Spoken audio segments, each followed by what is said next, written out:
आज आप लोग के लिए एक स्पेशल क्लास लेकर आया हूँ और बहुत बच्चों को समस्या क्रिएट होता है कि भारतीय राज्य व्यवस्था के सरकार के अंग आखिर कौन कौन से हैं और किस रूप में काम करते हैं, उसके विषय में आज चर्चा कर रहे हैं। तो भारतीय सरकार के जो अंग है वो 3 प्रकार के अंग हैं।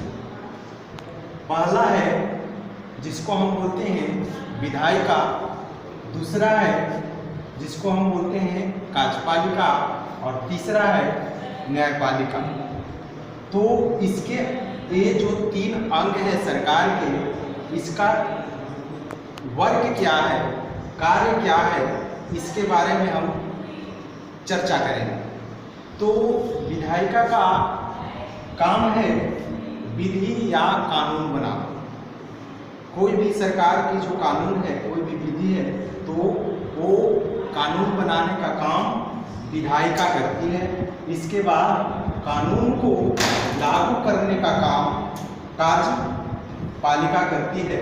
और अगर किसी भी तरीके से कानून का अगर सरकार लागू करती है कोई कानून, तो उसका कोई दुरुपयोग अगर होता हो, चाहे किसी भी सूरत में वो गलत हो, तो उसको संरक्षण के लिए न्यायपालिका का काम होता है।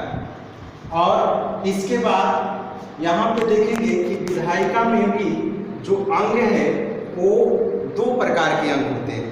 पहला अंग है जो केंद्र स्तर पर होता है और दूसरा राज्य स्तर पर।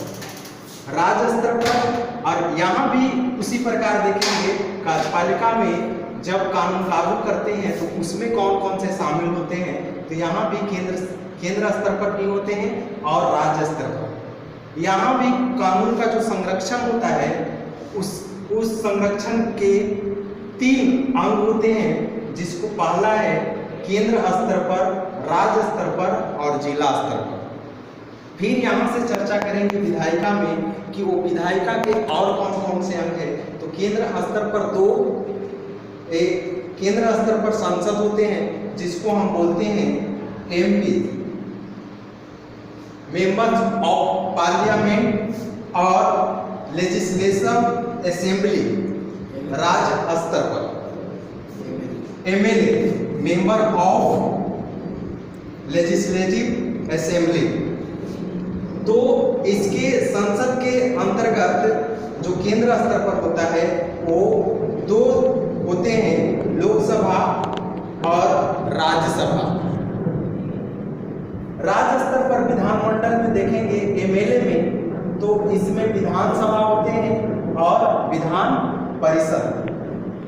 अब कार्यपालिका की बात करें जो कानून लागू करता है, उसके केंद्र स्तर पर कौन कौन से होते हैं। तो केंद्र स्तर पर जो होते हैं वो राष्ट्रपति होते हैं, उपराष्ट्रपति होते हैं, प्रधानमंत्री होते हैं और मंत्रिपरिषद होते हैं।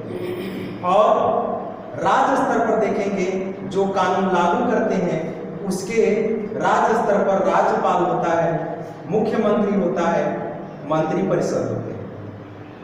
और अगला क्लास में हम चर्चा करेंगे कि मंत्रिपरिषद में जो मंत्री का जो अंग होते हैं वो भी 3 अंग होते हैं मंत्रिपरिषद को। अगला क्लास में चर्चा करेंगे कि मंत्रिपरिषद में कौन कौन से मंत्री होते हैं और उनका कार्यभार कैसे चलता है, उसके बारे में चर्चा करेंगे। अब आते हैं न्यायपालिका के बारे में, जो केंद्र और पहले बता चुके हैं, केंद्र स्तर पर, राज्य स्तर पर, जिला स्तर पर। तो केंद्र स्तर पर जो भारत का जो सबसे ऊंचा न्यायालय है, जिसको हम बोलते हैं सुप्रीम कोर्ट, ऐसी राज्य स्तर पर हर एक राज्य में जो उच्च न्यायालय होता है जिसको हम बोलते हैं हाई कोर्ट। जिला स्तर पर जिसको हम बोलते हैं व्यवहार न्यायालय, जिसको हम DC मतलब कि डिस्ट्रिक्ट कोर्ट कहते हैं, जिला न्यायालय कहते हैं। अगर किसी भी समस्या होता है तो हम डिस्ट्रिक्ट कोर्ट में जाते हैं। अगर यहाँ के न्याय से हम संतुष्ट नहीं होते हैं तो हम यहाँ पहुँचते हैं, और अगर हाई कोर्ट के न्याय से हम संतुष्ट नहीं होते हैं तो हम सुप्रीम कोर्ट पहुँचते हैं। बस आज का क्लास इतना ही। Thank you.